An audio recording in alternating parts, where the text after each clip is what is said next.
everybody. I'm liking this. This is the rowdiest group thus far. Yeah, no, this is good.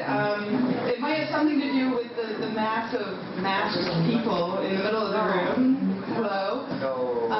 No, nothing to do with that. Or it could have something to do with how awesome our speaker is today. I think you guys are really awesome. Save it. You can give her all that in a minute. First, I just want to tell you, thank you for coming to our third installment of Skeptics in the Pub, Boston. For those of you, if it's your first time, the whole idea is just to come and learn something and drink something and meet some cool people who have the same kind of rational outlook on life as yourself, which is, I think, a lot of fun, and it's been pretty successful thus far.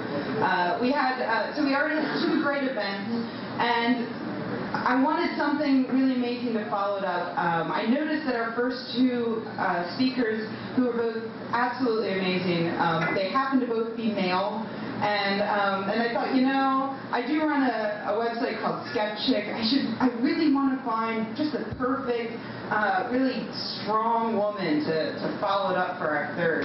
And I was so lucky. As soon as I saw her, I'm like, that's my girl. I met her in April at a protest put on by Anonymous. Maybe you guys have noticed the people in masks in the middle of the room. Hard to miss. They had her out to speak about her experiences with Scientology. She was a Scientologist for 27 years. More than that, she was the Director of Rehabilitation Social Coordination Bureau of New England and the Executive Director of Narconon, Connecticut. So she knows what she's talking about. And after all that, she got out. And so I'm going to leave it to her to discuss it. I'm very proud to introduce to you Pieniadz. Thank you.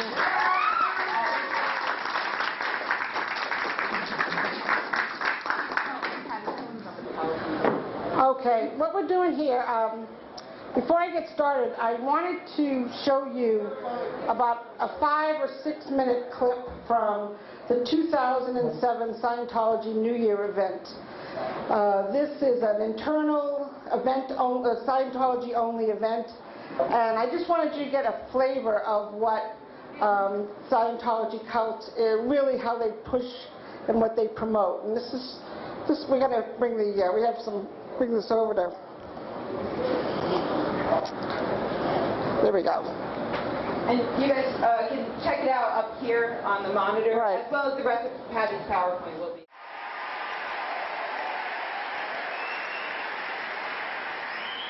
Now, as this is indeed a classic New Year's celebration, we'll consider what it means to work the magic of LRH Tech across every sector of application. And make no mistake, to a stultified student discovering applied scholastics, a strung-out addict entering Narconon, a failing businessman chancing on a wise consultant, LRH technology seems nothing if not magical. But to miraculously transform a whole planet, you've got to conjure up the full LRH technical legacy, very much including all you just saw enumerated on those screens as highlights of 2006. And while we can't yet do it in the blink of an eye, you'll be amazed how much ground we can take when we do it as a strategically coordinated force. Because with accelerating speed through each passing month of this past year, we really did ignite all engines at the IES anniversary just 2 months ago. To quickly recap, those campaigns were specifically engineered to halt the dwindling spiral, or more technically, to literally audit this planet from 3 feet behind society's head, and thereby remove the surface charge before it builds up and blows the whole works. So yes, indeed, as a combined whole, you can label those strategies as planetary salvage, embracing all pivotal programs from the very top in the creation of new ideal orgs, to the very bottom in eradicating the virus of aberration at its source. Accordingly, if not poetically, we're better to begin a year-end review than with our 2006 campaign to break the dark spell cast across Earth by psychiatry. By way of a recap, that campaign was expressly, maybe even diabolically, engineered to ignite both government action and media blizzard. It's also got an internal kicker, our mental health budget adjustment kit, which essentially works like a smart bomb in that it sniffs out psych fuel lines and blows the funding mechanism. And in that way, to put it bluntly, we booby-trap the whole psychiatric ecosystem.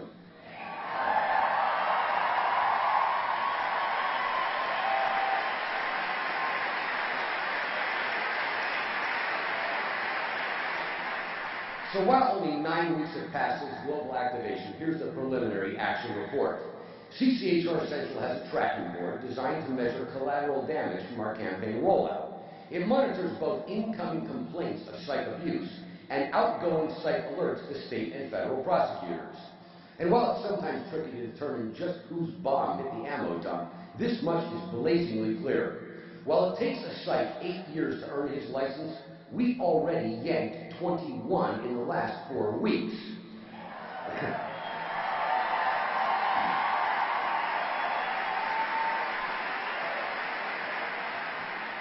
Then there's all our campaign represents as a high-pressure system for an anti-psych climate, of which the best barometer is the Anti-Psych Media Index.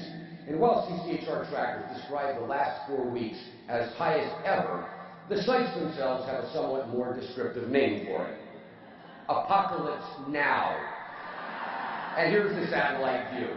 The first of 4 plagues to visit psychiatrists in the wake of our campaign was a veritable storm of British press, more than 800 column inches mushrooming up from our launch site in England. Then came the 2,600 newspaper, magazine, and e-news articles like a cloud of locusts from elsewhere around the world, followed by a third swarm of news clips, documentaries, and televised forums. Then, just when psychs thought the seas had parted and they could safely enjoy this holiday season, it all rained down. Because what was CCHR-inspired hearings on the menace of new generation psych drugs, the age-old secrets of how psychs cut deals with the FDA have finally come to light. And since the FDA can't get the toothpaste back in the tube, they just agreed to smear new black box warnings all over the antidepressant lineup, which in turn fueled an anti-psych media fest like something out of Revelations, and it looks like this. The Washington Post, the Washington Times, the New York Times, Chicago Tribune, Herald Tribune, USA Today, Associated Press, and all over network news, until as of tonight, well, let me put it like this. At our IAS anniversary celebration, I told you psychs were about to believe in the divine wrath of God, and sure enough, they now know that wrath is swift and certain, because in just the last 8 weeks came 37,824 column inches of anti-psych press to mess them up but good. And that's our 2006 campaign for the global obliteration of psychiatry.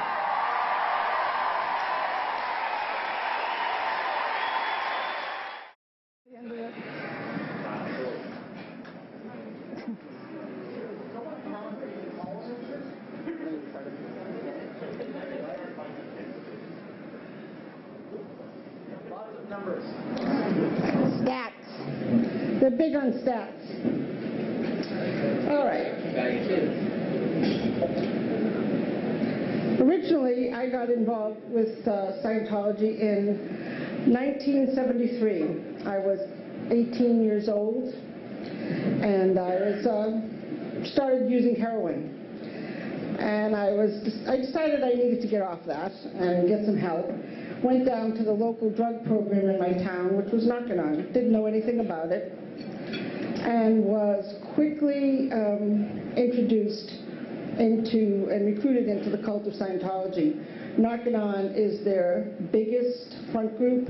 It's their most effective front group as far as getting new people in and getting money into the church. Knock-A-None is in fact nothing more than Scientology with a new name put on. If you can actually look at the bottom two, Hubbard's book called Clear Body, Clear Mind is all about the purification rundown and cleaning out your body of drugs. And you can see the Knock-A-None program is the exact same picture, just with a different lettering at the top. And Knock-A-None claims to have a 76% success rate, which is part of the whole math of Scientology, which is basically you divide by 10 on whatever they tell you, because they lie. I mean, they just make up numbers. It's whatever they think you want to hear, and there's no there's no real statistical analysis done. So as far as the Narconon program goes, right now, they're all over the United States and in Europe. They're very active. They've advertised a 4 to 6 month residential program. They charge between $25,000 and $30,000 for this program. No refunds. Their treatment is basically medically supervised, sometimes medically supervised withdrawal, then 5 hours in the sauna every day with massive amounts of high doses of vitamins, including 5,000 milligrams of niacin every day. Hubbard believes that when you sweat in the sauna and you take this niacin, that the toxins in your body will flush out. And actually what niacin does, if you've ever taken it, you'll get a red flush. It actually causes the blood to come to the top and you flush. But what he's telling people, and what the Scientologists believe, is that they're releasing radiation in their body. And so, yes, this is all true. So they take the high doses of vitamins plus cooking oil. You have to take drink half a cup of cooking oil, because the oil is supposed to exchange the bad fat for the good fat in your body. When you believe in all of this, it makes sense. But to actually show people what they're doing and how dangerous it is, it's not just a wacky cult. This is a very dangerous, destructive cult that not only bilks people out of their money and their sanity, but also promotes a false science or a false technology that they say is based on science, and people are hurt from this. They also tell you that it's not connected to Scientology, which is a straight-out lie. And again, it's a money-making franchise for the church. 10% of everything that Narconon takes in goes back to the church as part of licensing fees. Sometimes it's actually more. And why Narconon is a scam? Well, the internet, when you go to the internet and you actually look for a drug rehab program, let's say you have a kid who's like a crackhead, and you're a parent and you're going absolutely nuts looking for something. You hit the web, and the first thing you see is Narconon. They've set it up so that about the first 100 or so hits will actually go back to them under all different names. But every link leads back to Narconon. So a parent who's desperate will go there and they'll find this website and think, oh, well, I got the solution. They get on the phone, they get basically sold because they're already desperate people. They bring their kid to Narconon, they find out it's Scientology, and it's actually their kid is getting a lot worse. Let's see, what else do I have here? Clients are told, clients aren't told about the Scientology connection. Most staff, oh yeah, and here's the thing, who's running Narconon? Narconon is run by the people who just recently graduated from the program. So you have people who are just got up heavy drugs. They have no training other than their Scientology training, and they're trying to help people get off of drugs. But what they're actually doing, what the whole scam is all about, sorry, I'm not used to this. I want to go back. Can you make me go back one? There we go. It's a huge recruitment tool to get people into Scientology, because they want to, they think that by people becoming Scientologists, the planet will get better, life will get better, this will be a sane place without war, criminality, they have this entire purpose to make this planet all of Scientology. Let's see. And what that is, that's a picture from one of the Scientology magazines. The building in the center is the Central Org, which would be, for instance, the Boston Org. The little yellow guy circled in red is a symbol for Narconon. There's also a symbol there for Applied Scholastics, the Way to Happiness, all the different front groups, CCHR, and these are all different methods that they plan on getting people into their org through all these different outlets. And they actually promote it in their own magazines. And then when you get with a reporter or you talk to a Scientologist and you say, well, don't you run the Narconon program? Oh, no. We're not connected to them. But it's an amazing feat that they can just lie like this. And I know because I did it for years. All right, after I joined Narconon staff, I was a drug addict. I got off the drugs. They recruited me to staff. I was on the fast track. Within about 2 years, I was the executive director of the program. And then I was recruited into the Guardian's office of the Church of Scientology. The Guardian's office no longer exists, but what it actually was all about was defending and protecting Scientology from all the suppressive people out there. My job was to control all the Narconon and education and front groups in all of New England. Okay. One of the things that the Guardian's office was responsible for, if you go on the net, you're going to find out about Paulette Cooper. Paulette Cooper was an author, many different books, and she wrote The Scandal of Scientology. This was back in 1974, 75, and the church went after her with everything they had. They actually found a guy. They had a Scientologist who befriended her, became her boyfriend, moved in with her, and was trying to convince her to commit suicide. They took, this Operation Freakout was actually their plans on how to actually annihilate her completely and get her to kill herself or go to jail. She had been actually arrested by the FBI for bomb threats because they took her stationery from her home with her fingerprints on it, typed a letter that was a bomb threat to the church, and then turned it over to the FBI. This is the type of mentality that stays with Scientology on criticism of them. Anybody who criticizes the church is what's called fair game, and they go after you with everything they have, and they do it righteously.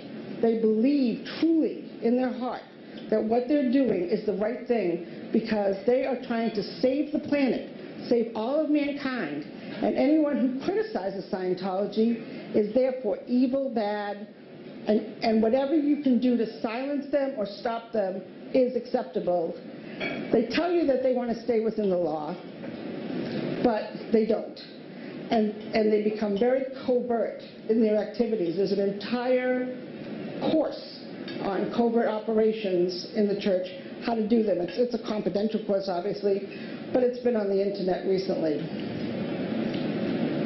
Okay, back one.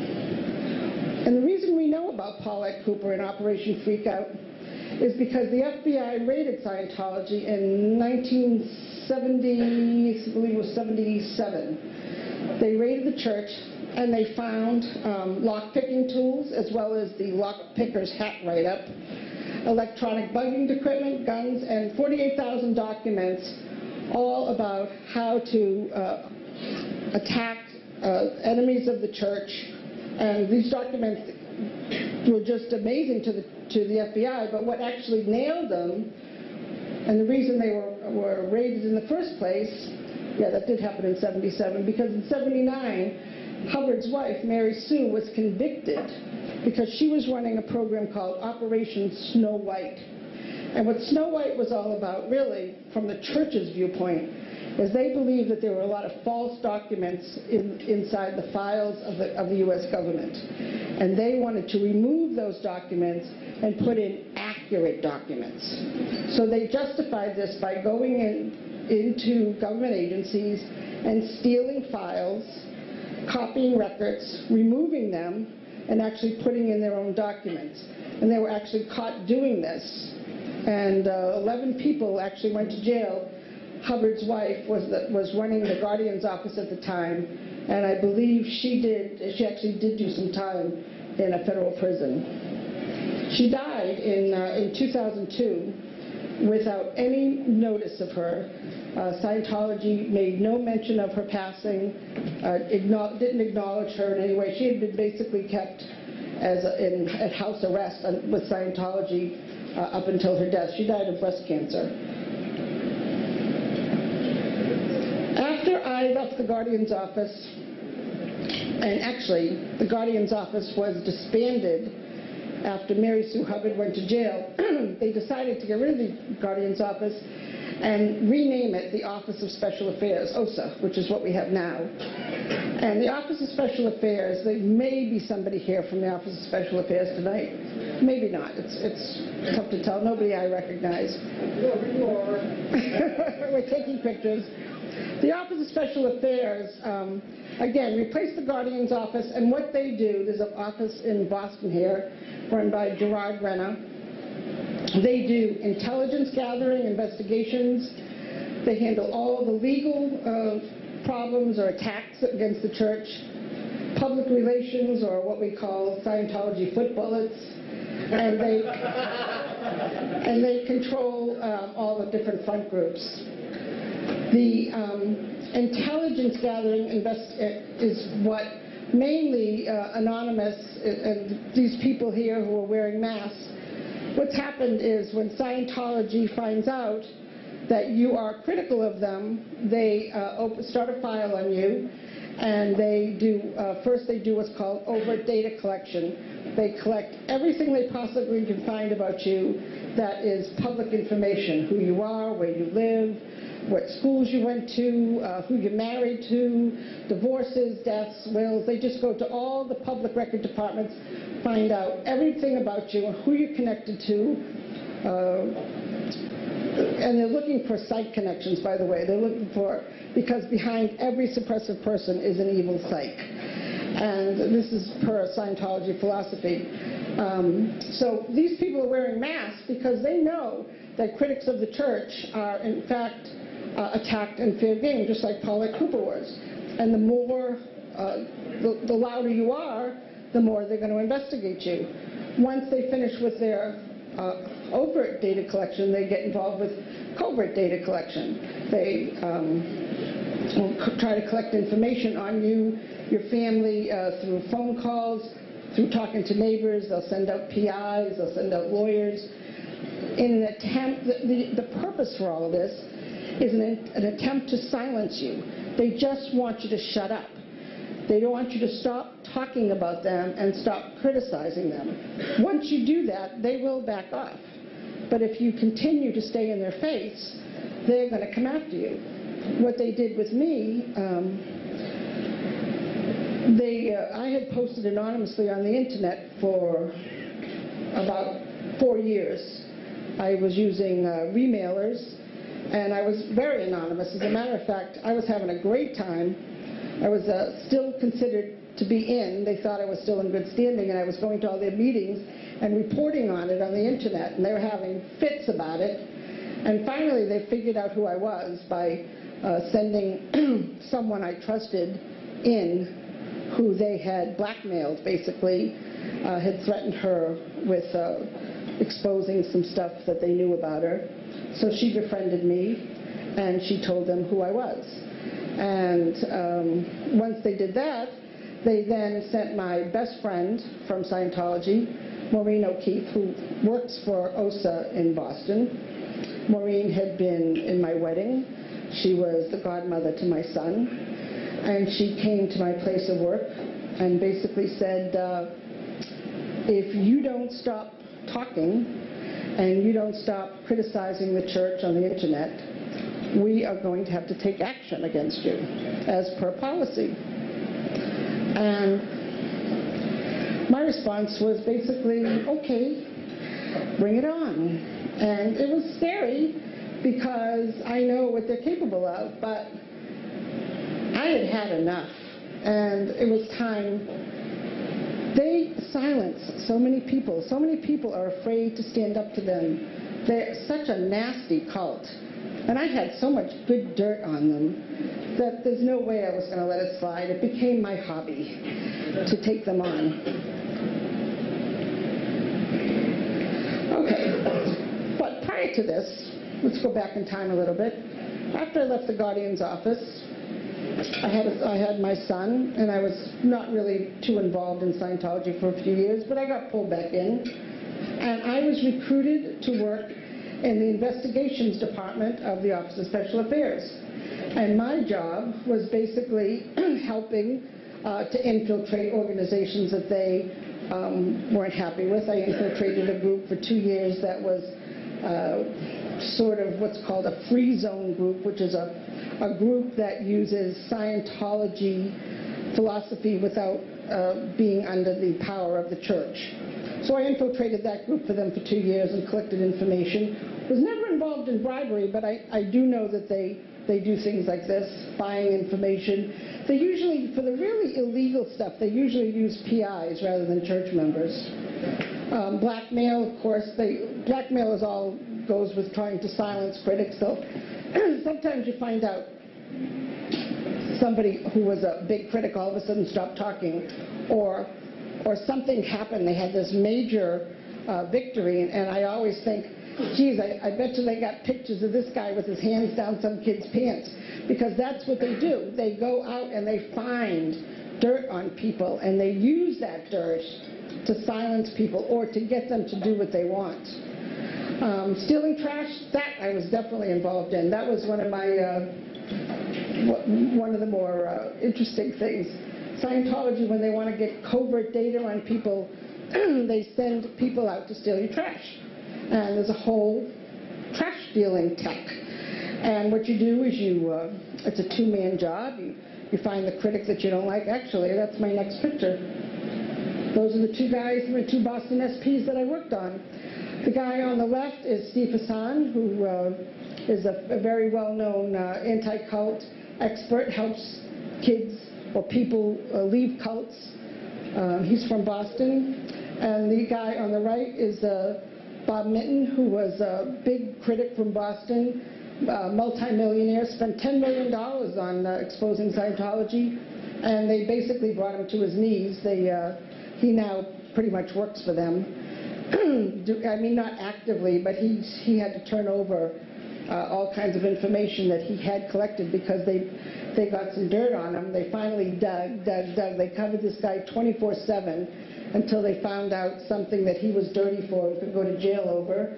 And they blackmailed him into helping them and trying to destroy the Lisa McPherson case down in Florida. Lisa was a woman who was in Scientology's control for 17 days, and after 17 days she was dead with cockroach bites all over her body. So Minton was a big SP, and he lived up on Beacon Hill, and Steve Hassan, he lived over in Somerville, and Mary Frances, a girl who works for Boston OSA, and we would go to the house about 3 in the morning, and we had a variety of trash bags, black ones and white ones and brown ones, and we'd scope out their trash. Okay, he's got a black bag with a white twisty tie. We'd go steal someone else's trash, bring it back, switch the trash, because when they came out of the house, they had to see that the trash was still there. Bring that trash, go through it, and trying to look for his bills, credit card information, anything at all, doctors. You look at the envelopes, see who's sending him mail.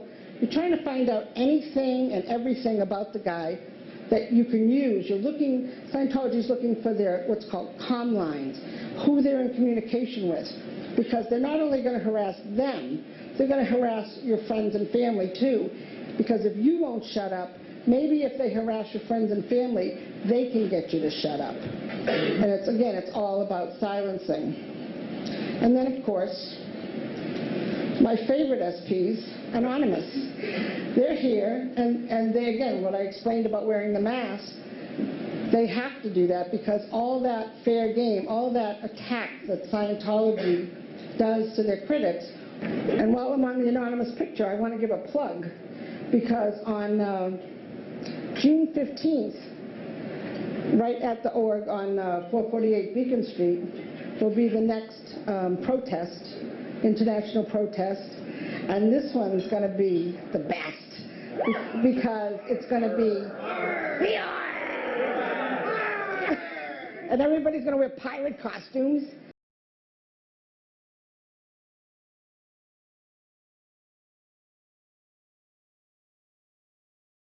The World Literacy Campaign is run by Isaac Hayes, And Tom Cruise, for his pet project, is the Hollywood Education Literacy Project. Each Scientologist celebrity is assigned a front group to be the spokesperson of, to help promote and get people into that. Right now, you actually have one of those programs called Delphi Academy over in Milton, Mass. My son went there for probably about 5-6 years, and when we left, he couldn't read. I had to teach him how to read. Another front group that runs all the anti-psych stuff is called the Citizens Commission on Human Rights. Sometimes you'll see them in the Globe or the Herald. They do a lot of really obnoxious stuff. Every time there's one of these kids who completely whacks out and shoots half of the town up, they'll send representatives from CCHR to find out what psych drugs he's on, because only mass murderers would only do this if they were on psych drugs. And so this is what they do. They document abuses of psych drugs by showing people who are mentally ill who completely flip out and explain that it's actually the psychs that are causing violence in society. All right, here we go. And of course, Tom, who really screwed his career. We're also happy about this. Tom actually believes, when he says, you don't know the history of psychiatry, I do, Tom actually believes what Hubbard teaches, which is that psychiatrists have been on the whole track, as it's called, for trillions and trillions of years. The whole track. In Scientology, you have mental image pictures. You have pictures in your mind of incidents that's happened to you. And not only do you have these incidents from this lifetime, you have them from every lifetime ever, for trillions and trillions and trillions of years. And the psychs have been around for trillions and trillions of years, suppressing all of everybody, every being, every person in the whole universe. And so Tom knows this. And he's telling Matt Lauer here that he does not know this. And Tom actually can't explain this either. This is part of the problem that Scientologists have. They have all this wacky philosophy, but they have to cover it up with sort of this somewhat making sense. And he's, oh, you know, the children are all on drugs. But really what the problem is Tom believes that the evil psychs are behind it all. And there's a reason for this. In Scientology, part of the indoctrination of Scientology is this policy here written by Hubbard in '65. It's called Keeping Scientology Working. And in it, and I'll quote this, the whole agonized future of this planet, every man, woman, and child on it, and your own destiny for the next trillions of years, endless trillions of years, depends on what you do here and now with and in Scientology. It's a deadly, serious activity. And if we miss getting out of the trap now, we may never again have another chance. Scientologists truly believe this. They believe that they have this powerful technology from Hubbard that they must follow exactly. And this is what helps critics, is because Scientology, like other religions, will never evolve. There's no discussion. There's no debate. There's no scholarship in Scientology. It's Hubbard's words, and you have to follow them per Keeping Scientology Working exactly as he said it, without alteration, which is great, because a lot of this stuff is insane, and they're stuck with it. They can't change it. There's no two scholars who are going to come up and debate this and say, no, this is not really a good policy, we should change this, because that's forbidden. So they're stuck with this 1950s mentality of this wacko, and that's why they do all this incredibly stupid stuff. People are just astounded by how stupid they are, and it's just because they're stuck and they can't get out of it. It's wonderful, really. Okay, so the indoctrination teaches someone to accept, indoctrination, teaching someone to accept doctrines uncritically. It's the absolute opposite of how skeptics look at the world. The whole idea is to be critical of anything in Scientology means only one thing, and that's that you have crimes. If you are critical of Scientology, if you are critical of anybody, you have crimes against that person. And in Scientology, they have what's called the PTS-SP tech. PTS means potential trouble source. And an SP is a suppressive person. So if you are connected to a suppressive person, if you are connected to me, I'm a suppressive person, then that means you are PTS. You are a potential trouble source to the church. And that's one reason why you need to stay away from suppressive people, because you will potentially get in a lot of trouble if you're with these people. One type, there's many different types of PTSs, but one type, which is really bad, is being open-minded. You are not supposed to be open-minded in Scientology. You are supposed to have tunnel vision. You don't see anything else. You don't look at anything else. You walk around with blinders on while your mind is filtering everything through a Scientology belief system. It's truly, truly, it's just a wild thing that when it's like you're under a spell. When I broke through the indoctrination and actually came to my senses, it was as if I woke up after 27 years. As a matter of fact, my sister, when I was telling her my realizations about Scientology and how it's so fucked, that she said to me, "Hey, welcome back." And that's what it was like. I was actually gone. I was in this mindset that sets you up to not look at anything else. One of the ways they do that, again, is not only with this PTS tech, but with these TRs. See these two people sitting here? One of the first things you do in Scientology is they kind of soften you up with these TRs. They have you sit across from somebody, look into their eyes. There's no blinking, there's no flinching, there's no smiling, there's nothing. You do this for a couple of hours, confronting the person across from you, and it's very hypnotic. You go into sort of this trance-like thing. And of course, at the end of it, there's like this high. It's like a sort of a similar high that people might get from meditation. And once they get you in that state, that's when they come after you for the money. And it's all very cleverly done. All the time they're doing this, they're getting you to agree to different things in Scientology, things that at first make sense. But then he throws all these really weird, twisted thoughts in, like, I would never think that open-minded was a bad thing. When I was younger, being open-minded seemed like a good thing. But as I started accepting things in Scientology, I started agreeing with more and more of Hubbard's dreck that I took it on as my own. It's very insidious the way it works. I'll try to explain more of it as we go along. What about the misunderstoods, the plastics study? Well, the misunderstood is another great way of trapping people in Scientology, because what happens is, if you are reading something and you disagree with Hubbard, you say, I don't agree with this. I think this doesn't make any sense. Oh, well then you have a misunderstood word. We get out the dictionary and we find the right definition that fits. And we keep looking and looking and looking. We'll clear the word the, then, was, small words, just of words that have like 32, 40 definitions. And you'll sit there. It's almost like a punishment where you just have to keep looking up words, looking up words, looking up words until you agree with Hubbard. Because Hubbard is never wrong. It's your problem. You're the one who has a misunderstood.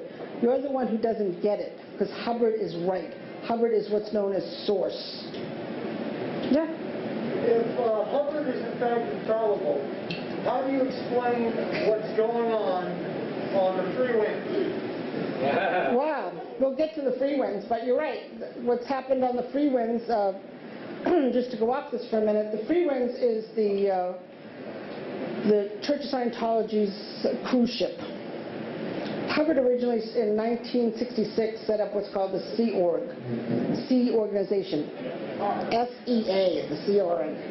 And he took a bunch of Scientologists out on a big boat called the Apollo. And he was actually going out there because he was kind of on the run. So he's out on the high seas, and he gets a bunch of Scientologists together, and he forms this elite crew of Scientologists that are going to clear the planet. And in that tradition, after he died, David Miscavige went and the current leader of the church went and bought this old cruise ship.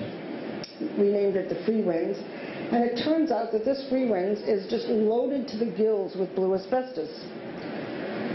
An architect, when the boat was being refitted originally, Lawrence Woodcraft, who's a Scientologist, he gets sent there, and he sees the Sea Org members taking big chunks of blue asbestos and throwing it out.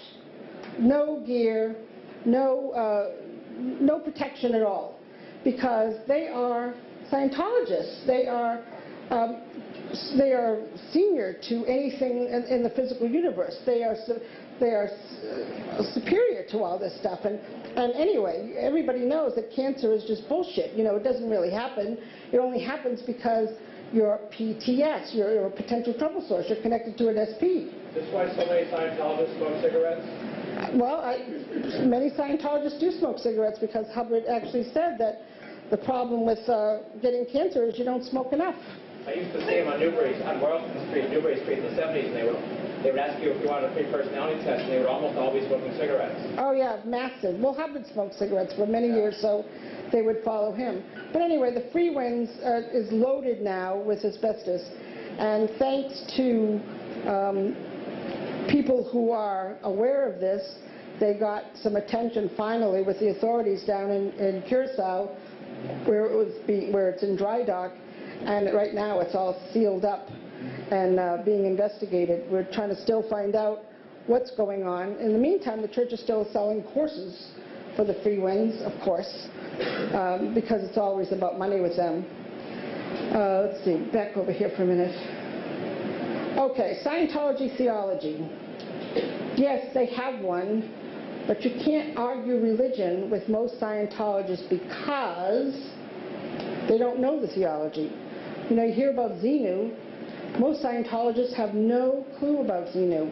Only maybe 5–10% of all Scientologists have even done that high-level course that requires you to find out about Xenu. I was one of them.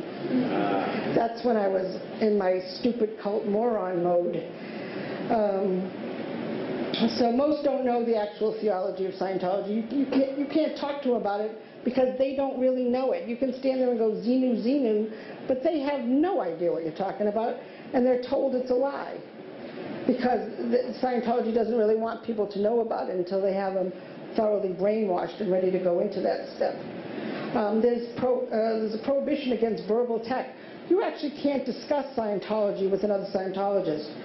You can only read what Hubbard said and take it as your own and use it in life, but you cannot discuss.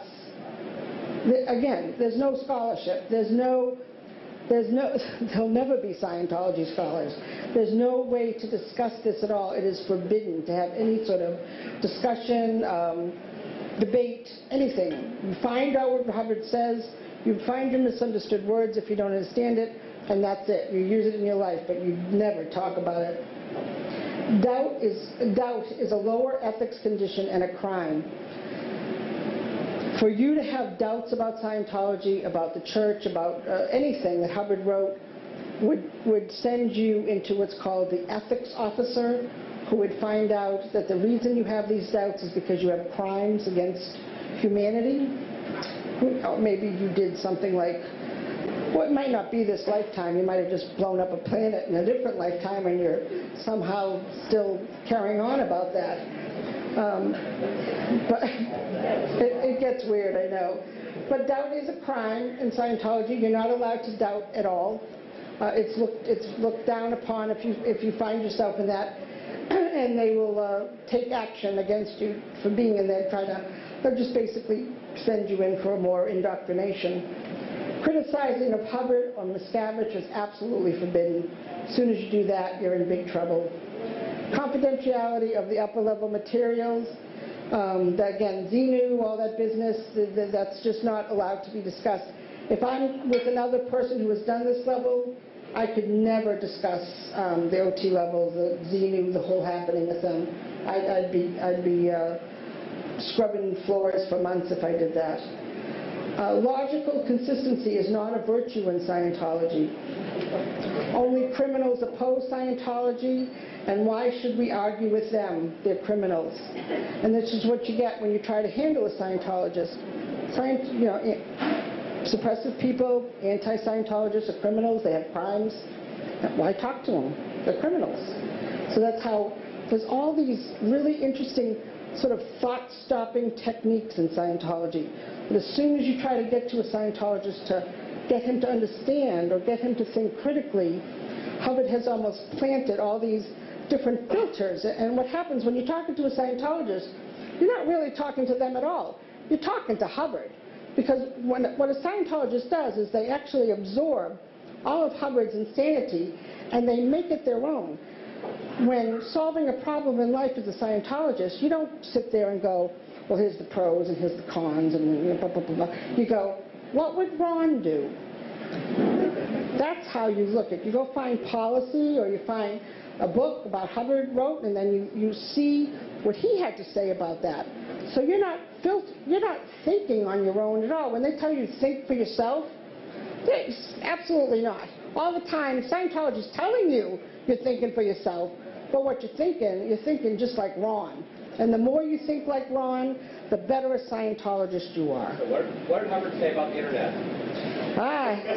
Hubbard did not foresee the Internet. It reminds me of whenever I think of the Internet, I know this is a little strange, but you know that Star Wars flick where those little guys on the planet, those little teddy bear guys, what are they called?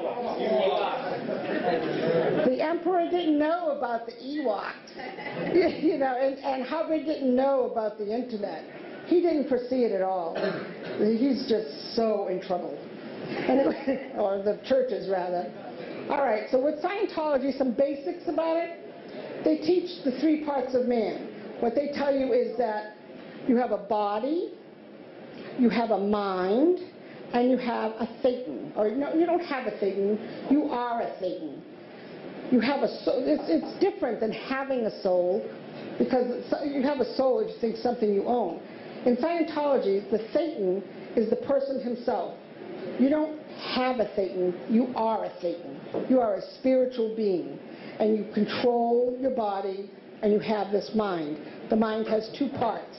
It has an analytical part, which are pictures in the mind, and you have a reactive mind, which are pictures in your mind that you can't see that affect you. And you get those pictures through pain and unconsciousness. So if someone whacks you over the head, and you're laying there unconscious and then says, you're a dirty dog, that goes into your mind, and every time someone says the word dirty dog, you get a headache.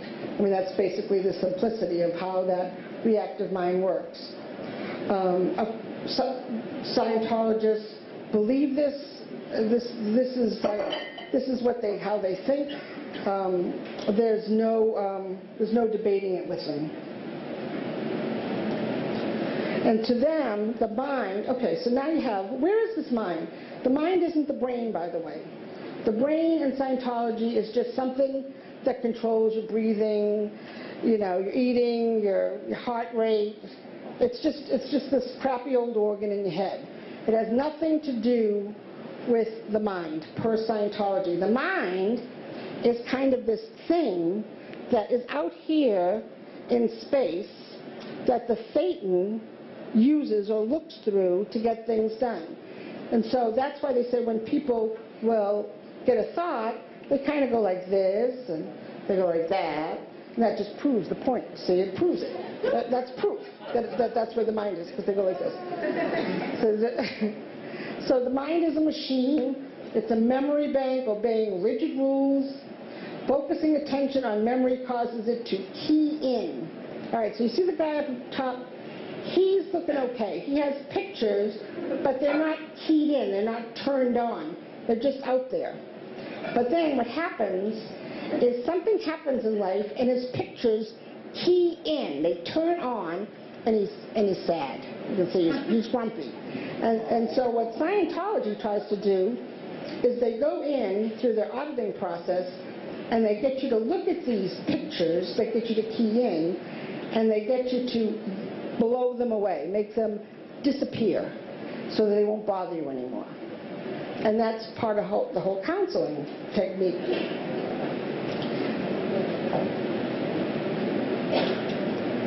Drawing in the raw meat. So now when you're first getting indoctrinated into Scientology, they'll tell you, think for yourself. And then of course they'll tell you, think like Ron. But it takes a while. You're licensed to ignore accumulated wisdom and scholarship and let us tell you what to believe. That's what the whole thing is. Accumulated knowledge, science? Oh, science doesn't know anything. They don't believe, they actually have, Scientology is very intellectual. They don't like smart people. And they don't like people they don't like people from Harvard. And they don't like people from MIT. They don't generally like smart people because smart people ask stupid questions. And they try to use proof when Scientologists don't want to know about that. Everything they experience is from their own knowingness. See, they don't want, the whole religion is based on the idea that you can't really debate with them the facts because they know the truth. And that is senior to any of this physical universe science baloney. Hubbard says what's true for you is true. So what he's basically saying here is that the scientific method, anything like that, you just throw that out because if it isn't true for you, then it isn't true. And that sort of will also dismiss any factual information. Narcissism and self-delusion are much more fun. Yes, indeed. Close your eyes and think of a cat. Who's looking at the cat? This is the big Scientology thing that you'll get when you get originally, if you ever go get one of those stress tests on the E-meter. They believe that the Satan is the one looking at the cat picture. And that proves it right there. Mind-body problem is, but they don't get that. They don't get the idea that it could possibly be anything else. It's only you as a being looking at these pictures. False memory syndrome is a crucial sacrament, absolutely. In order for you to get audited and go back and find these pictures where you blew up planets and, hey, you were a red-headed whore on that planet Xenu or whatever it is, and you just had a blast that lifetime.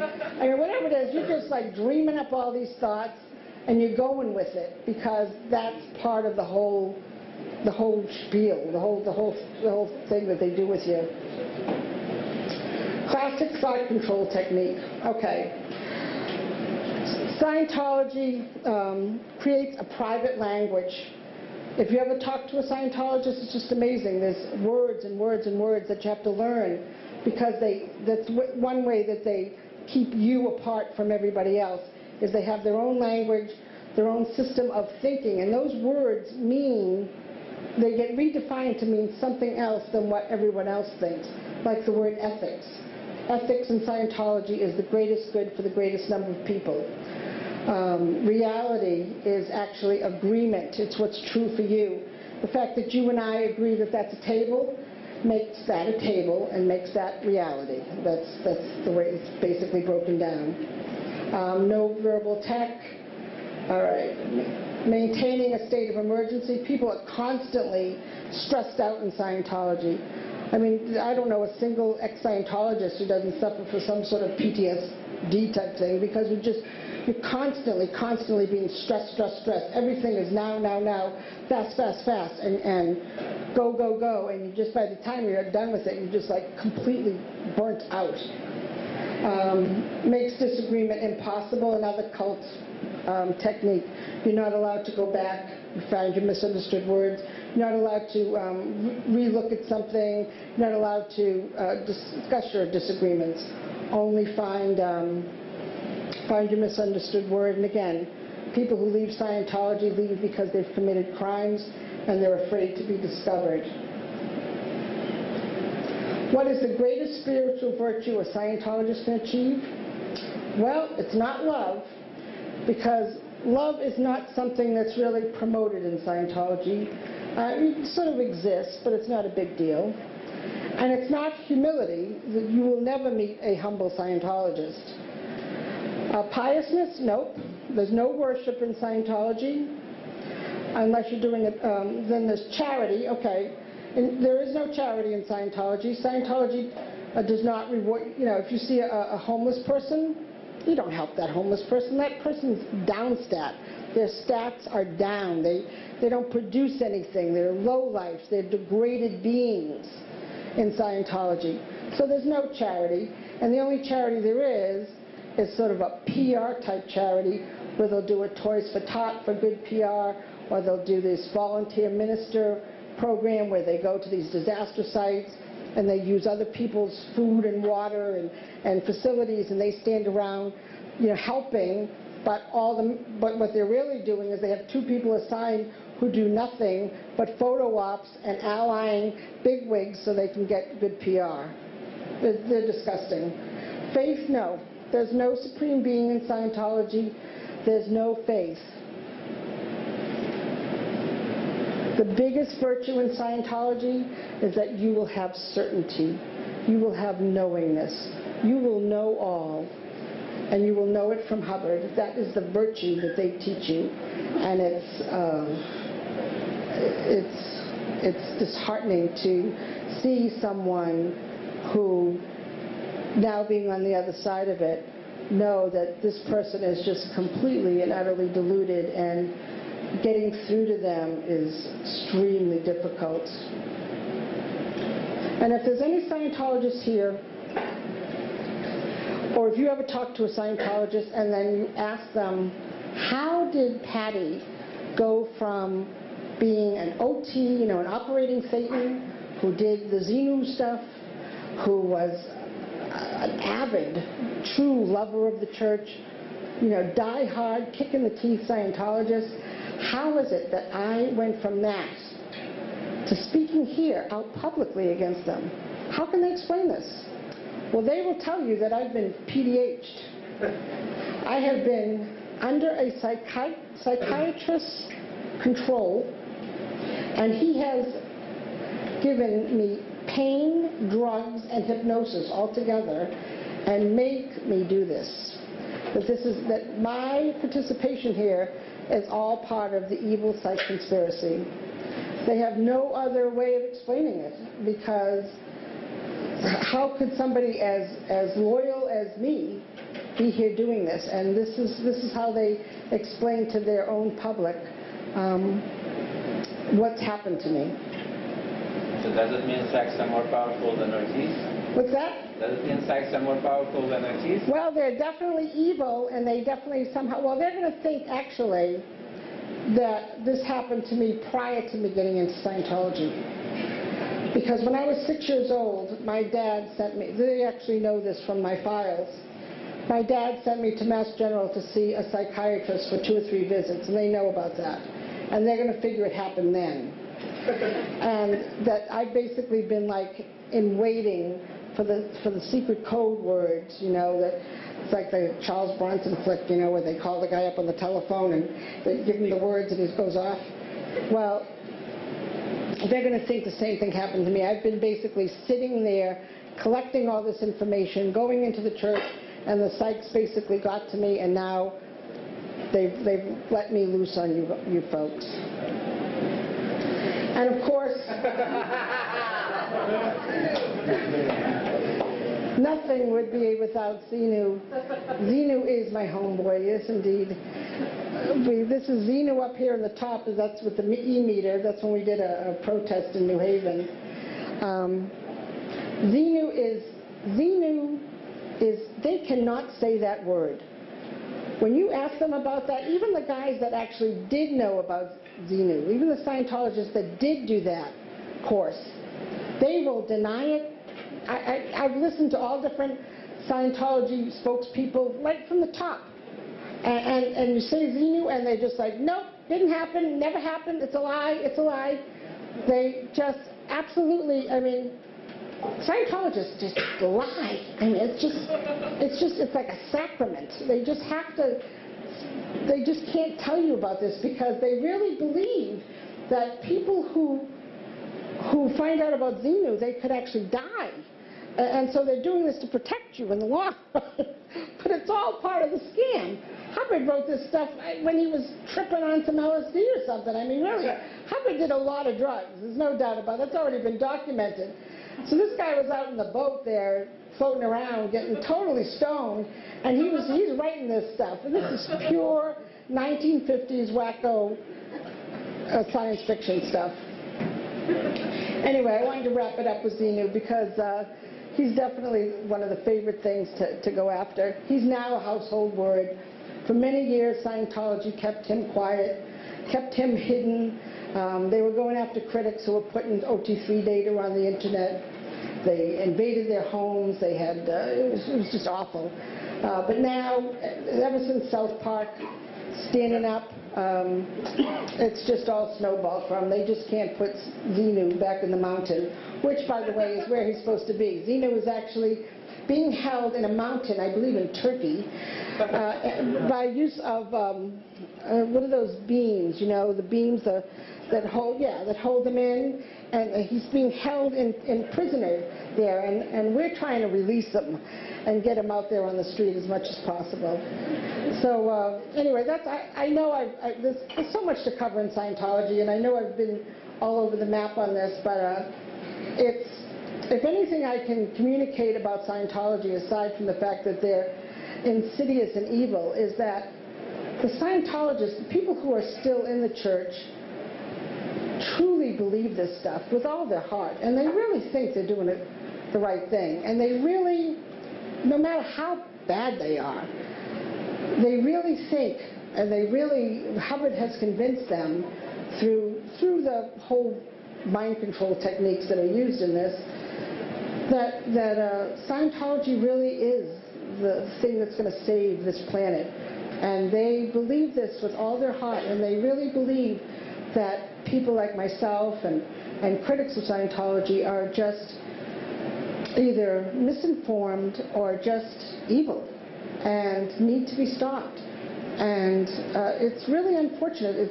Scientologists are, from what I've read from experts who are involved in trying to deprogram people, Scientologists are the toughest to deprogram.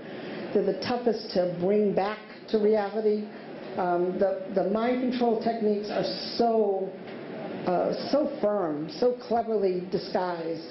And the longer you're in it, the deeper you get into it. And it was actually almost a miracle that I got out of it. In the year 2000, I was contacted by the Office of Special Affairs. The Lisa McPherson Trust in Florida had just set up. Lisa McPherson Trust was a group of critics run by the SP, Bob Minton. And he set up shop right there in downtown Clearwater, across the street from their international headquarters. And they needed me to go on the web. I had just gotten a computer, and I knew not to look at any anti-Scientology sites. They asked me to go on the computer and find information about this, because I was allowed to go on because I was OT3, so I was safe, because I already knew about Xenu. And find out about the Lisa McPherson Trust, find out as much as I could, and then start calling them as much as possible to tie up their phone lines and keep them busy with other things other than harassing Scientology. That was my assignment. Well, I got on that internet and I started reading things about the church that Lisa McPherson trusted these SPs were saying, and I was like, oh, that's interesting. because I had never read anything critical. I was actually one of those people who was sent in to the libraries to steal books about anti-Scientology and get rid of them so other people couldn't see this stuff. So I started reading critical information, and it jolted me. At the same time in my life, several things had occurred. I walked into a used bookstore, picked up, I used to like going into bookstores, and I used to read a lot of, trashy novel stuff. And I picked up a book because my sister, one of my sisters, was having trouble with her marriage. And I picked up this book, and I thought, no, I bet Jen could use this book. And I'm looking at it, and I put it down. And I put it down because I knew that if I gave my sister Jen that book, I'd be in trouble with the church. Because I would be pushing something other than Hubbard. I'd be promoting a solution other than Hubbard's solution. And when I put that book down, I thought, wow, that's weird that I can't let my sister read another book. That's strange. I wonder, and it's just sort of one of those cracks in the wall of indoctrination that was around me. Something just didn't sit right. And then a few months later, my other sister, Wendy, came to me. My sister Wendy was a Wiccan. She was a cultist in her own right. And not as bad as Scientology, certainly. But she came to me, and she wanted to sell all this Wiccan paraphernalia stuff on the internet. And she thought she could do well on it. And I thought, yeah, okay. She says, well, will you help me set up the website? Oh, no. No, I can't do that. Because that would be promoting another religion. And I couldn't be involved in that, because if I was to spend any time doing anything, it would have to be helping to promote Scientology. And I could get in trouble over that. And my sister, she looked at me and said, that doesn't sound right. What kind of church is that, Patty? And I'm like, yeah, she's right. That's weird, that I can't do that. Those two things right there caused some sort of things just started not aligning up. So by the time I got to the internet and started reading critical information, of course my first thought was, well, these guys are lying, they don't know, they misunderstand, they don't get it. So I decided there's a news group, which many of you may be familiar with, Alt Religion Scientology. It's part of Usenet. I figured out, I did a little reading, and I got an account that would hide my IP address to start out with. And I started talking to the critics on Usenet. And I was there to straighten them out. I was going to go in there and I was going to explain to them, because they obviously didn't get it. And I was going to go in there and explain to them the truth about Scientology. But what happened instead is I was communicated to by ex-Scientologists and critical people who just started throwing all these different URLs at me and information. It was almost overwhelming. And I started looking at these things, and then I got an email from someone who said, hey, you okay? Are you going into doubt about this? And this very nice person explained to me that Scientology was basically a cult, and laid it out, and I was ready for it. I spent the next 2 weeks, I didn't do anything but sit on that computer and read everything I could about Scientology. It was exhilarating, and it was mortifying. It was wonderful to start to get my own sense of thinking back, but it was also horrifying to know that I had been a stupid cult moron for 27 years and wasted my life, a good deal of my life, following this lunatic. But it was definitely a life lesson, to say the least. But to stand back now, 8 years later from that, how I thought 4 years ago, how I thought 2 years ago, how I thought last year is different than the way I look at things now, because the Scientology indoctrination is so deep, it's so insidious and so well embedded that you don't even realize that you're operating off of Hubbard's thinking unless you start examining almost every thought you have. And that's a lot of fucking work. But it was adventure, hey, I took it like, okay, let's find out. And for the longest time, I'd say for 2000, I probably didn't stop calling myself a Scientologist for a few years. Even though I was critical of Scientology and I was exposing the church, I still considered myself a Scientologist. It took a long time for me to strip off, and I still do it. I still find stuff that is cult thinking all the time. I was like, wow, holy cow, that's just like Hubbard. It's a fascinating thing to do, to strip your mind of someone else's thoughts that you've been operating off of for a long time. I don't recommend it, but I'm here because I want people to know that Scientology is everything, every critical thing you hear about it is true. It's actually worse than you think. And they have, one of the reasons why people will not speak out, again, when you saw that information about what investigations do, a lot of that has to do with outside critics. With inside critics, when you go into a counseling session in Scientology, everything is written down. If you have indiscretions in your past, maybe you cheated on your husband, or you were involved with something illegal, they know about it, and they've written it all down, and they have it in your folders, and they keep those folders. So now you want to leave Scientology, and you want to speak out against them, well, they got that information on you, and they can drop a dime, they can call your husband, they can call your mother, they can do whatever they want to silence you, and they do in fact use those confessional folders against people who leave.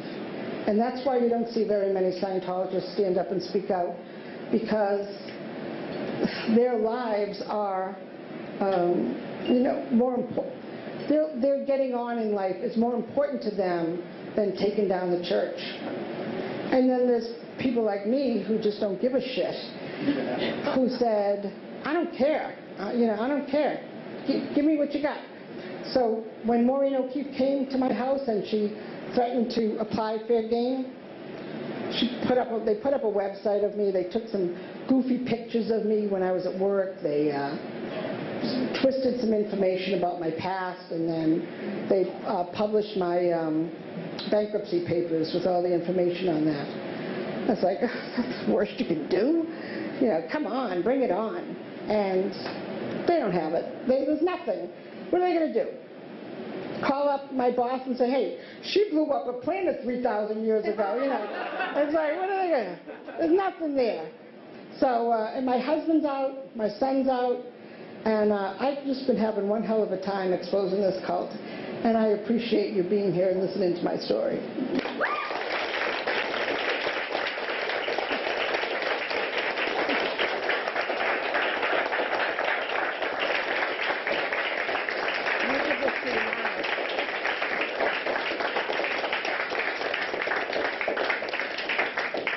Nothing I can really add to that. That was incredible and inspiring, and thank you so much for being here. I know that you guys have questions. There've got to be questions. And I think, does anybody have the time? 8:40. 40. Yeah, we've got a bit of time, if you don't mind. Sure, not at all. Well, what we're going to do is I'm going to give you guys a chance to go and use the bathrooms and pick up more drinks and food and whatnot. Maybe like 10 minutes later, we'll go ahead and do a quick Q&A session. Hello.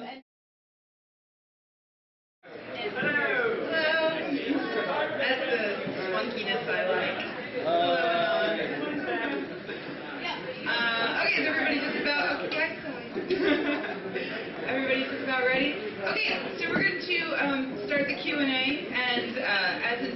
month. You know, it's a laid-back atmosphere, which is cool, but please remember, Q&A, Q stands for question. If it doesn't have a question mark at the end, it's not a question, so don't do that. It should be short, you know, to the point, because everybody's here to listen to Patty. So, with that disclaimer out of the way, we can start taking questions. There's a question right here. Okay, you talked about how you had 2 moments where you, like, kind of sat back and thought, well, like, you know, like, getting a book for your sister or setting up a website for your other sister. And my question was, do you have any recommendations for if you're talking to Scientologists or interacting with them, like, how you would be able to, like, kind of plant the seeds out into their mind, like, if there's any advice you have? The question was, when you are dealing with Scientologists, how might you plant a seed of doubt or get that crack in the wall that I had? That's the question. The only way that I know how to do that is you have to be very familiar with Scientology to begin with, and you have to know Scientology enough to get them to look at stuff, to show them that doesn't make sense. What happens with Scientologists when you say, well, you know, I got documents right here from the internet. These are facts. These are court cases. And these are fact. And the Scientologist will say to you, no. Those have been planted in the files. No, not worth it. They'll say, listen, I have documents right here that Hubbard was not a war hero. As a matter of fact, he wasn't a nuclear scientist. He got thrown out of Columbia because it was an F. And they'll say, oh, no, those are, the SPs have planted those documents on Hubbard. That's not really true. So you're dealing with a mindset that is just so closed off that the only thing I could see is just talking and talking about stuff like fair game, or why might that not be okay, or now a lot of information's coming out where ex-Scientologists who are high up in the organization, in the Sea Org, are coming out reporting that they have been physically beaten by David Miscavige, which totally doesn't surprise me. He's violent and he beats up on subordinates, and it has it all justified as to why this is okay.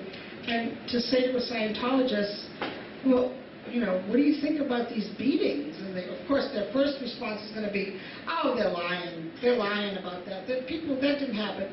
Yeah, but I got 17 people here saying this happened. To make them sit down and actually look at it, or watch a video, or talk to somebody.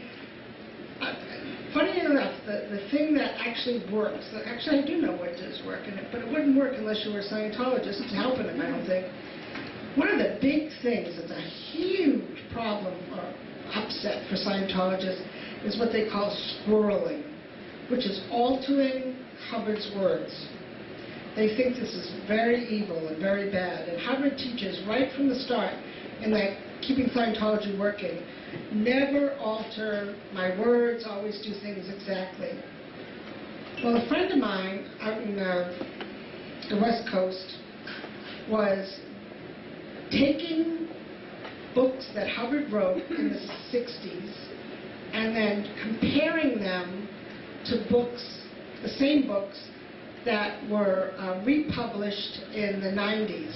And a lot of stuff had been changed by David Miscavige. A lot of stuff had been removed or altered in some way. Now, to Scientologists, this is just the worst thing that you could ever do. That would upset them more than David Miscavige beating up on people, because this is a huge issue to them. And so my friend, she was taking Scientologists, and she was saying, well, here's what Hubbard wrote in 1960, here's the book, and now here's the republished book that Miscavige wrote, and can't you see that he's altered the text? Yes, he's altered the text. Oh my God. Now they're interested in reading some bad news about Miscavige. That's the type of undercut, or how easy or how you can't go in there with fact. You have to go in there with something that is meaningful to them, that would upset them. Something, a church policy, a basic church policy that's being violated, that is the essence of Scientology, which is no alterations. And she was very successful because she's not actually taking them out of Scientology. She's not getting them to see that Scientology is a cult. All she's doing is getting them upset enough to look a little further. And that's all you got to do. You just got to get in there and get them to be willing to look at critical data. That's the most difficult point, or the difficult part, because they're so programmed on mind-stopping thought. Just like, don't look, don't read, and they already have all the answers. They've actually been drilled on the answers. There's a course where you sit with another student who's a Scientologist who's been around a while, and you practice handling any type of antagonism that might come your way as a Scientologist. Well, what about this? What about that? Questions that a suppressive person might ask you. You actually spend hours and hours and hours drilling the correct response until you feel comfortable about handling suppressive people or suppressive questions. And this drilling is all part of the brainwash. It's all part of setting you up so that you know what to say. Ron? Since you were involved with OSA in the 90s, at least I think that's what you said, what kind of things did you or the other people in the Boston Org do to try to handle the first conflict with the internet that happened in the year about 1994-95? You guys upset them so much. Let me tell you, there'd be like 4 or 5 of you show up. You'd think like, it was a major catastrophe. Now 100 people show up. It's just amazing. But back then, there was a guy named Rogue Agent. Yeah, I knew him. Never knew who he was. But I was sent, he was posting to Usenet out of they figured out that he was posting out of Northeastern. And they had me go into Northeastern and hang around in the computer room. And I had some sort of a description of him, and I was asking people, and everybody must have known I was a Scientologist trying to figure out who Rogue Agent was, because it wasn't very discreet. But they were trying to figure out who everybody was, and they especially wanted to know who he was. They never found out, by the way. You can tell Rogue Agent that. OSA never found out who he was, but they were dismayed, and they wanted to do anything they could to shut you guys up. I was only involved. One thing about working in any sort of Scientology organization, especially when it comes to their investigative branch, is they operate on a need to know, so that maybe I was doing one project and someone else was doing, may have worked on the same project, but we didn't coordinate. We worked everybody was a separate individual thing, because they were so concerned about security that I might have been assigned, I was only assigned to one of you, which was Rogue Agent, and whoever was working on you, which is probably Mary Frances, I had no idea what she was up to, because I was not allowed to know, and I didn't need to know. And so it's my information about what others were doing is fairly limited. Thank you.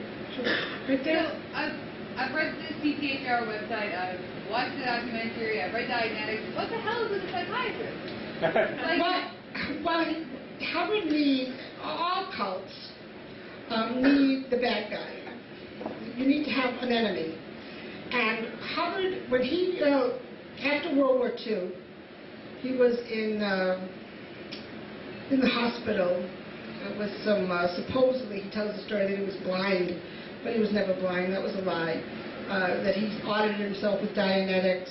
He created Dianetics, he cured himself of his blindness and of his lumbago or something, and then he then wrote the book Dianetics, and he brought it to the Psychs in an attempt to get them to approve it. Well, they didn't approve it. They dismissed it as bunk. And Hubbard, being a crazy bastard, basically decided that these people were evil because they did not accept his great work. And he created an entire conspiracy around evil sites and the 12 international bankers, I believe it is, who control the world, and with the evil sites as their pawns. And their plan, because Scientology was so great and so powerful and so wonderful and could cure mankind of all its ills, that the 12 evil bankers and the psychs who had vested interest in keeping mankind suppressed were behind trying to destroy Scientology and Dianetics. So he picked them as the bad guys because they didn't go along with him. It's just part of the craziness. Yes? Can you explain this celebrity draw for Scientology? 100-voter policy to focus in and recruit celebrities, because he was smart about that, because celebrities in this country especially have this, like, people really care what they think. And so therefore, if Tom Cruise, if you recruit celebrities, hey, listen, if it wasn't for Tom Cruise doing that wacky video,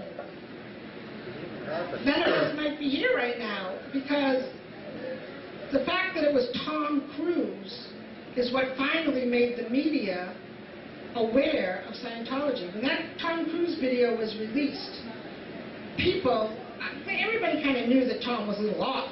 But when you saw that video, you knew he was snake shit nuts, and there was no doubt about it. And so now it's like people are going, oh, look at this guy is whacked.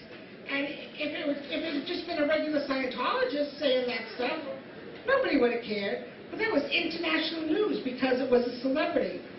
Well, in the reverse, Scientology knew that if they had celebrities on their side promoting Scientology, that people would be interested in Scientology because a celebrity is interested in it. Tom Cruise, John Travolta, Christianity, Chick Corea, they have a bunch of them. And this is a celebrity-driven society right now. I mean, turn on at 6 o'clock, you got all these celebrity, Entertainment Tonight and all that stuff. I mean, I don't even know the names of them, but I know that there are people. I mean, there are people I talk to who tell me all about the life of Britney Spears. It's like, who gives a shit? But it's like there are a lot of people who care, and it's like, oh my God. So now you have Hubbard knowing this, and he has this whole plan. You must recruit people. You must recruit celebrities in to Scientology, and in the big cities, in London, Hollywood, and New York, and Paris, there are celebrity centers who promote directly to get well-known celebrities into the cult. And they're treated completely differently. I mean, yeah, they do the same courses, but they're not given the same treatment. They're worshipped as celebrities. They're given their due as to, if you want to see somebody who's narcissistic, get an actor. It's like these are people. Scientology feeds right into that whole super being. You can be a being who has complete power and control over all physical universe things. Well, listen, this is what Tom's all about. He's a total control freak who absolutely wants to have all this power, and Scientology helps stroke him into all that stuff. And so that's why the Hubbard was smart about that. He was smart about who to put up there, because people would walk into the church and say, I'm interested in this because I've read Tom Cruise is interested in it. Okay, wait. Something I'm curious about, we have left too early for this, but how the church denies Zeno, how would people respond when they go to the course and says, oh, Zeno's real, by the way, he's been lying for you? Well, I don't know if it's happened that much. I think what's happened, now this is just speculation, but there's a couple of things. First of all, I believe that since the South Park release of Xenu and the general media since the Tom Cruise video, and obviously with Anonymous promoting, exposing and educating the public about Scientology, that Scientology's internal statistics are going way down.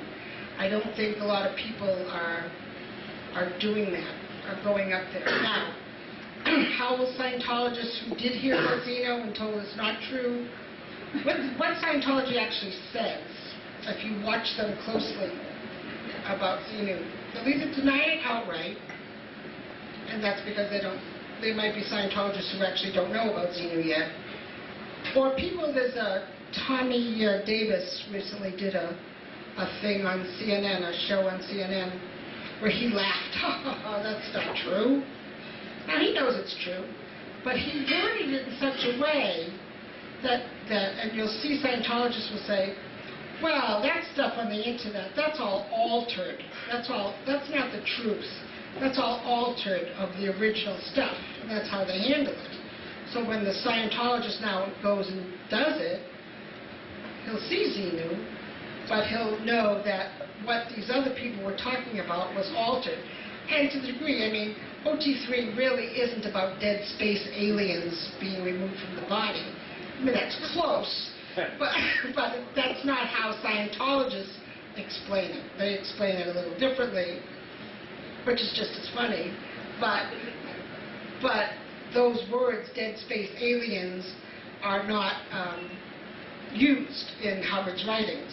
So they can explain it away by saying, well, it was what the SPs, what the media was saying was just altered of the original, so therefore not true. And that, to a Scientologist, is good enough.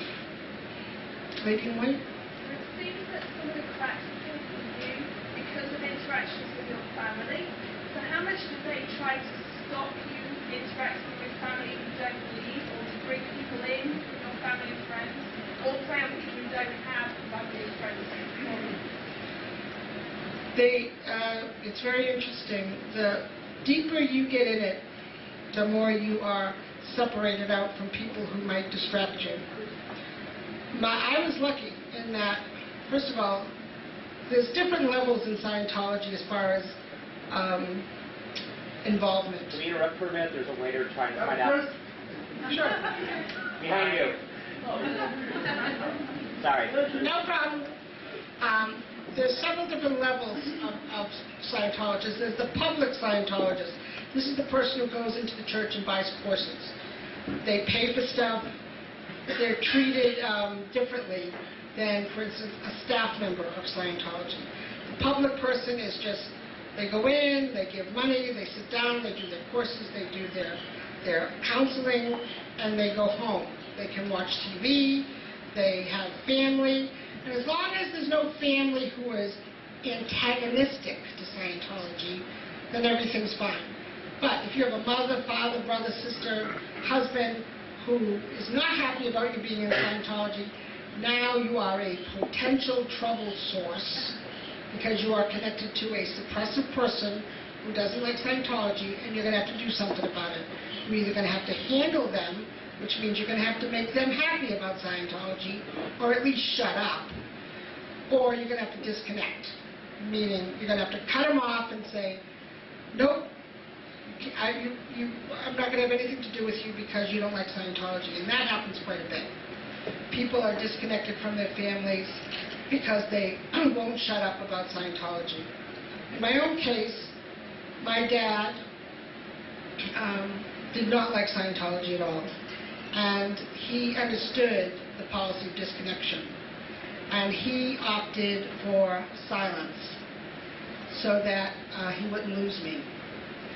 And so he decided to just talk to me about Scientology, and he was always trying to poke holes in it, very nicely. But he kept at it, but he would never criticize Scientology openly to me. I found out after I left, my dad passed away about 10 years ago, but I found out from my family that he hated them, but would not would not antagonize me because he was afraid I would choose them over the family. And I might have, actually, at one point. So you have these public people who can get along as long as nobody's complaining. Then you have staff members that belong, like, for instance, to the local church, Boston here. These guys work 80, 90 hours a week. Most of them have a second job. Some of them might be on state. Some of them might have a husband or wife who supports them while they work at the church. They all have different setups. And these people get to see, these people have their own apartments. They still get to see some TV. They can see the newspaper. They have access to the internet, but generally they don't read newspapers. They don't read the news because they're told it's all bad. They don't go on the internet and read anything against Scientology. And they're pretty much secluded in that most of their time is taken up working for Scientology. And again, they have pretty much, they don't get to see their rest of their family or friends very rarely, but they do have access to them. Then you have the most severe case, which is the Sea Organization, and these people are full-time, 24/7, on staff. They wear the military uniforms. They're sort of, it's a militaristic Navy sort of setup. They all have ranks. They salute each other. They call each other sir. Even the women. Women are called sir. And it's kind of strange. And they're the fanatics. They're the most dedicated. They are completely cut off from everything, from their families, from their friends. They live Scientology all the time. They're the most indoctrinated, the most difficult to get to because they are the most cut off. So as you go down, like you're public, I was a public, even though I was working for the Office of Special Affairs, I was still, I had another job. I had my family around me, so I was easier to get to as far as to have those realizations than somebody who would be in the Sea Org. One more? Sure. Lady there? Did you marry a Scientologist? Yes, my husband and I met at the Knockin' On Drug program. I was the executive director and he was the ethics officer. And he had been a cocaine freak. And we got married. He was on staff. And then we moved up to Boston. And he joined staff. He was the executive director of the Boston Church for several years. He was also started out as the deputy director, moved up to director, executive director of the church. Ran the church in Boston for a while. He left Scientology before I did. He actually quit and was ready to actually divorce me if I stayed in. I did stay in. I followed him back to Connecticut, and as long as we didn't discuss Scientology, he was fine. And he didn't really want a divorce. He wanted me out of Scientology, but he had no idea how to get me out. So we kept this life of, I was involved, but we didn't talk about it much. And finally, when I did come to my senses about Scientology, he was completely relieved. He despises them, really. He actually got, when I was declared officially a suppressive person by the church, they sent out this piece of paper on yellow paper. I actually posted it to the internet today.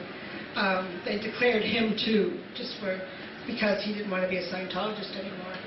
And I thought that was interesting because they tell people that anybody can leave. You can come and go as you want. But yet my husband, who decided he didn't want to be a Scientologist, was declared for not wanting to be a Scientologist. That was his crime, because he didn't want anything to do with it anymore. Thank you so much.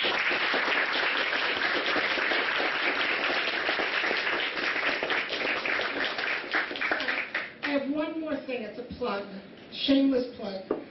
My friend Greg over here was recently, has a court date on where are we? May 29th. The Church of Scientology has gone after him with everything they had. Church of Scientology here in Boston. Greg is the one who put his name to all the permits that were needed for the recent protests in Boston done by Anonymous. And someone had to sign up for him, and he came forward and used his real name. Scientology found him, and they have been viciously attacking him, fair-gaming him, and they are bringing him to court based on some trumped-up charges. He's got some serious legal bills, and if you would like to, there's a guy over here who will take your money. If you would like to donate to his legal fund, we're down $1,100 right now, and there's a lot of people on the internet sending money from all over the world, and this is a big problem. This is where Scientology does their best work, is in the legal arena. They like to go after you and destroy you financially so you will shut up. Their hopes with Greg is that they'll put him in jail and use him as an example to make other anonymous people afraid to protest. And they really, really need to win this case. And they have thrown. Listen, if we're putting up, whatever, $2,000 to cover this, they're putting up $200,000. They got lawyers up the wazoo who are doing everything they can to destroy the voice of Anonymous in Boston. So, if you don't mind, and if you have a few bucks extra in your pocket, you can pass it over to this table, and that would be much appreciated. Thank you.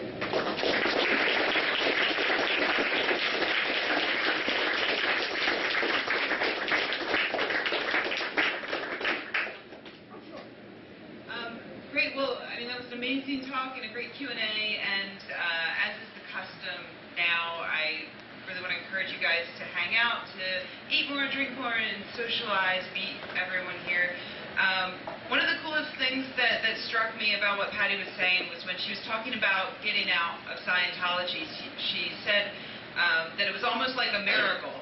And then she goes on to talk about how what it really was rational people teaching her and others to think critically, which is what I think we're all about at Boston Skeptics in the Pub, and I think it's what Anonymous is all about. And that's why it's important. Even when you're just coming here to hang out with other rational people, I think it's really important to strengthen that and to get out the word. And so with that in mind, thanks to Maggie back there, we will be putting this up for free online, this talk, as we do all of our previous talks for Skeptics in the Pub. I want to encourage you guys to find out more about Anonymous. I think you guys have some flyers and stuff here, so come on up and get some flyers. And also come on up and I've got a high-tech piece of paper where you can write down your email address if you want to get on. Before I had like a printout, it's nice, but it's a holiday today. It just says email address at the top.